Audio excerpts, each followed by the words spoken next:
जिनकी शुरुआत इस वक्त बड़ी खबर के साथ। दिल्ली एनसीआर में प्रदूषण का स्तर इस वक्त बढ़ चुका है। दिल्ली में आज से ग्रैब 4 को लागू कर दिया गया है। सुबह 8 बजे से ग्रैब 4 के नियम जो है वो दिल्ली और एनसीआर में लागू होते हुए आपको नजर आएंगे। दिल्ली में भारी गाड़ियों के प्रवेश पर अब रोक लगा दी गई है, जिनमें डीजल गाड़ी, निर्माण कार्य पर बैन है। दिल्ली में सभी स्कूल में क्लासेस ऑनलाइन कर दिए गए हैं। सुप्रीम कोर्ट में भी दिल्ली के प्रदूषण को लेकर सुनवाई होने वाली है, जिस पर सबकी निगाहें होंगी, क्योंकि एक बार फिर से जो हवा खराब हुई है वो लोगों की सांस पर अब भारी पड़ रही है। और ऐसे में अब ग्रैब 4 नियम लागू कर दिया गया है, क्योंकि दिल्ली और एनसीआर में प्रदूषण का स्तर इस वक्त बढ़ता हुआ।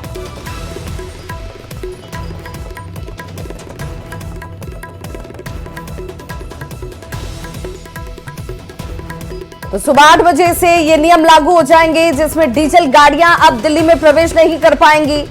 बच्चों के सेहत को ध्यान में रखते हुए अब ऑनलाइन क्लासेस दिल्ली में शुरू कर दिए गए हैं। सुप्रीम कोर्ट में भी आज प्रदूषण को लेकर एक महत्वपूर्ण सुनवाई जो है वो होने वाली है। और ऐसे में अब एहतियात लोगों को खुद भी बरतना है। बार बार इसकी अपील भी डॉक्टर कर रहे हैं कि ऐसी स्थिति में जहां पर प्रदूषण का लेवल जो है अब 400 के पार जा चुका है, वहां पर लोगों को और खासकर हार्ट के मरीजों को सावधानी बरतने की जरूरत है। ग्रैब 4 नियम लागू होने के बाद अब देखना होगा कि क्या इस पर कोई असर पड़ता है या नहीं।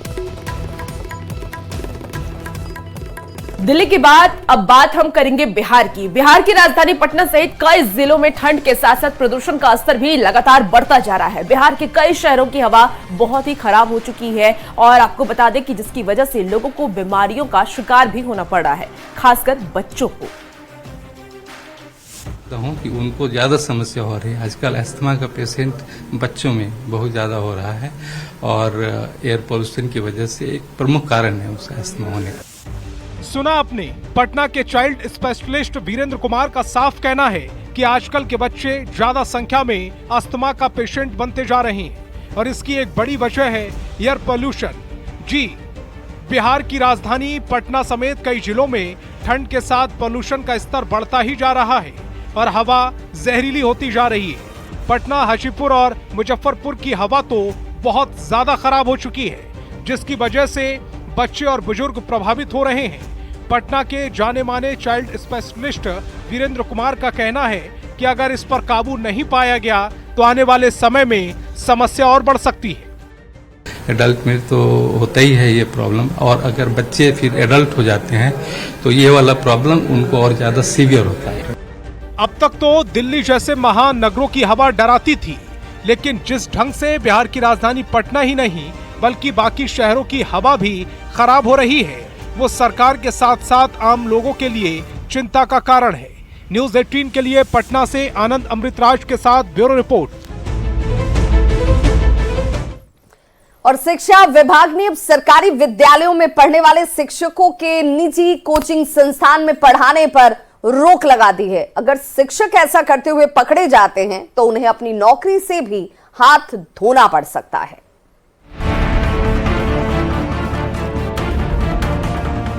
बिहार सरकार लगातार शिक्षकों की भर्ती कर रही है ताकि बिहार के सरकारी स्कूलों की शिक्षा को बेहतर किया जा सके। अब बिहार में क्वालिटी एजुकेशन को बढ़ावा देने के लिए शिक्षा विभाग ने बड़ा फैसला लिया है। शिक्षा विभाग ने सरकारी विद्यालयों में पढ़ाने वाले शिक्षकों के निजी कोचिंग संस्थान में पढ़ाने पर रोक लगा दी।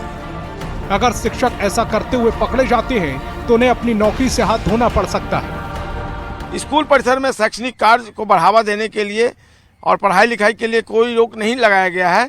बच्चों को यूट्यूब से शिक्षक पढ़ा सकते हैं, लेकिन डांस और ड्रामा करने पर कार्रवाई की जाएगी, ऐसा फैसला लिया है शिक्षा विभाग ने। यह आदेश केवल शिक्षकों के लिए नहीं है बल्कि छात्रों के लिए भी है कि वे स्कूल टाइम में निजी कोचिंग संस्थान में जाकर ना पढ़ सके। इसकी मॉनिटरिंग की जिम्मेदारी स्कूल के प्रिंसिपल को सौंपी गई है। शिक्षा विभाग की इस पहल से स्कूलों में शिक्षा में बेहतर सुधार की उम्मीद जताई जा रही है। न्यूज़ 18 के लिए पटना से संजय कुमार की रिपोर्ट। शराबबंदी पर पटना हाई कोर्ट की सख्त टिप्पणी के बाद बिहार सरकार शराब के धंधेबाजों के खिलाफ सख्त कानून लागू करने की तैयारी में है।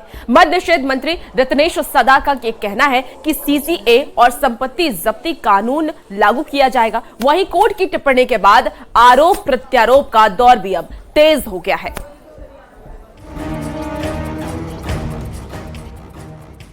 शराबबंदी का मतलब अधिकारियों की मोटी कमाई। शराबबंदी से गरीबों पर अत्याचार और तस्करी को बढ़ावा। शराबबंदी उद्देश्य से भटका हुआ एक कानून। शराबबंदी के खिलाफ ये किसी नेता का बयान नहीं बल्कि पटना हाईकोर्ट की सख्त टिप्पणी है।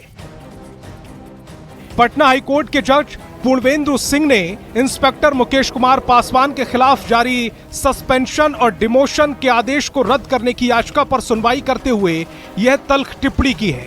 इसके बाद से बिहार में एक बार फिर शराबबंदी पर सियासत तेज हो गई है। असल बात तो ये है कि माननीय मुख्यमंत्री जी अपना इमेज साफ रखने के लिए शराबबंदी की बात करते हैं और बात यह है कि ये माफियाज ही उनके पार्टनर्स हैं। कोर्ट की टिप्पणी के बाद सियासी बयानबाजी तो बड़ी है।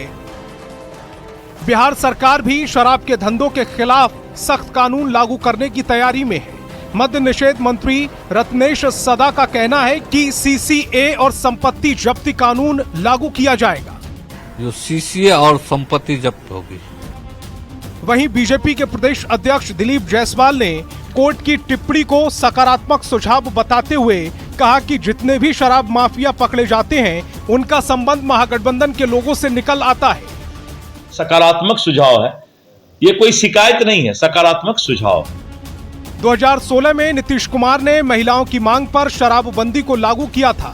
मकसद शराब से टूट रहे परिवारों को बचाना, लेकिन शराबबंदी के बावजूद बिहार में हर रोज शराब पकड़ी जाती है और जहरीली शराब से संदिग्ध मौत की खबरें भी आती हैं। कोर्ट की टिप्पणी के बाद एक बार फिर शराबबंदी सुर्खियों में है।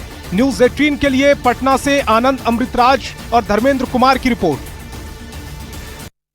लखीसराय में डिप्टी सीएम विजय सिन्हा ने जन कल्याण संवाद कार्यक्रम में भाग लिया। उन्होंने लोगों की समस्याओं को सुना और साथ ही अधिकारियों को जल्द से जल्द इन समस्याओं को दूर करने के आदेश भी दिए।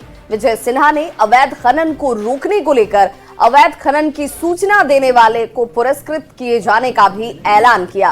विजय सिन्हा ने कहा कि जल्द ही ऐसे सूचना देने वालों को बिहारी योद्धा सम्मान के जरिए सम्मानित किया जाएगा। अवैध कारोबार करने वालों को पकड़वाने पर 10,000 रुपए का इनाम और ट्रक और बालू पर 5,000 का इनाम दिया जाएगा। एक बिहारी योद्धा सम्मान अभियान हम शुरू कर रहे हैं। वह बिहारी योद्धा सम्मान जो अवैध कारोबार करने